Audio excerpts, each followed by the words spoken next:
Inside Star Citizen is finally out, and it's all about the new EVA system and the new UI updates. So let's get into it.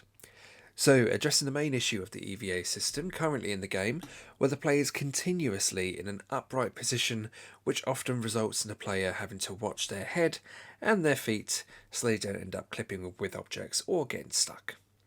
So, instead, they've chosen a more streamlined position where the player is virtually flat, continuously flat. And if I'm honest, it looks pretty cool. It does remind me significantly of the scene in Star Trek Into Darkness, where Khan and Kirk are EVAing over to the other ship. It does look very similar to that, but they make it work. It does work quite well. This also means that the player can rotate and turn themselves without needing to change direction or stop their momentum.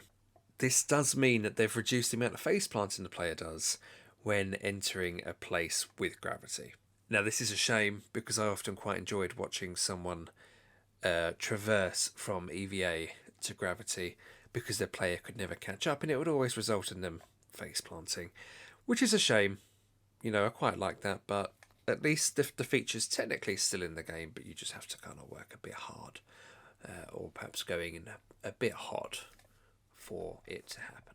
Now, quite interestingly, the player is also able to traverse the surface of a ship or a space station using their hands.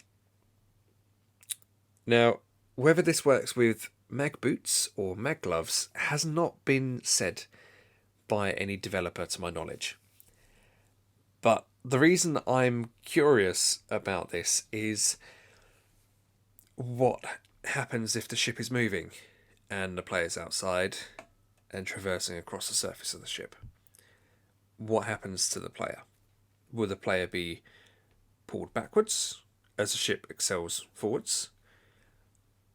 And what would happen if the ship turns? Will the player move with the ship, or would the ship turn and the players stay where they are? They've not actually commented directly on this. However, I think it might be worth bringing up perhaps a Spectrum thread to get other people's opinions, or maybe even a developer to comment on it.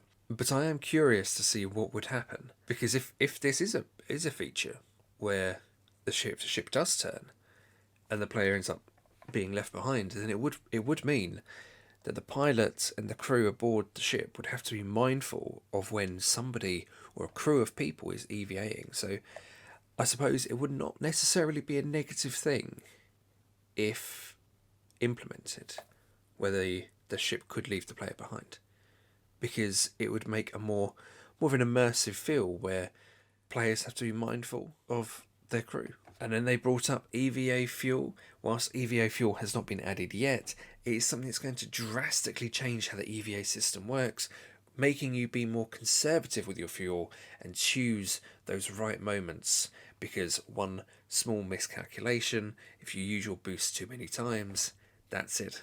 There you are, drifting in space. Now, I do quite like the new EVA mechanics, and it does look like it's one of the best EVA mechanics out there in any game at the moment.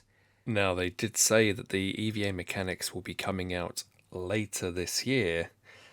Whether that means that it will be coming out in the next few months or the next 6 to 9 months, they didn't explicitly say. If I'm honest, I would expect potentially a 3.24, maybe a 3.25 build. They've made significant amount of progress with this, and it looks pretty good at the moment. So I can't see it being delayed more than 1 quarter, 1 or 2 quarters, no more than 1 or 2 quarters. Now let's get into the new UI system, crudely named PIS. Now, this stands for Personal Interaction Experience and Personal Interaction System. Essentially, this is how we are going to interact with everything around us in the game. Now, they recognise the clunkiness of the interaction system and have decided to create a more streamlined and simple system, which is greatly needed and welcomed by myself and hopefully the rest of the community. Now it does look incredibly simple and appears to look and feel like an actual game without breaking immersion by continuously bringing up the clunky inventory system or by holding F and struggling to select an item. So we're also going to be able to favourite a type of interaction with an item such as carry, store or inspect to make things a bit simpler and easier for us as well. Now I do like this system, however they didn't explicitly state whether we're going to be able to favourite that specific item or whether we're going to have to just favourite that general item instead. For example, if we see a gem laying on the floor or we end up doing some mining and multiple gems are laying across the floor, are we able just to favourite that specific gem, or is it going to be we're favouriting all those gems and we have to choose which gems we're going to be picking up? Now hopefully it's going to be specific items, however hopefully with the new radial system menu they showed, it's going to be an easier way to interact with the system so we can just change it on the fly. Now we have waited a long time for Inside Star Citizen to come back, but I think they've done quite a good job. They've showed off the EVA mechanics and they've shown off the new UI system, whilst also sneakily showing the new Starmap in the top left corner as well, which does look like it's working as intended and we could be seeing in a 3.23 patch, potentially.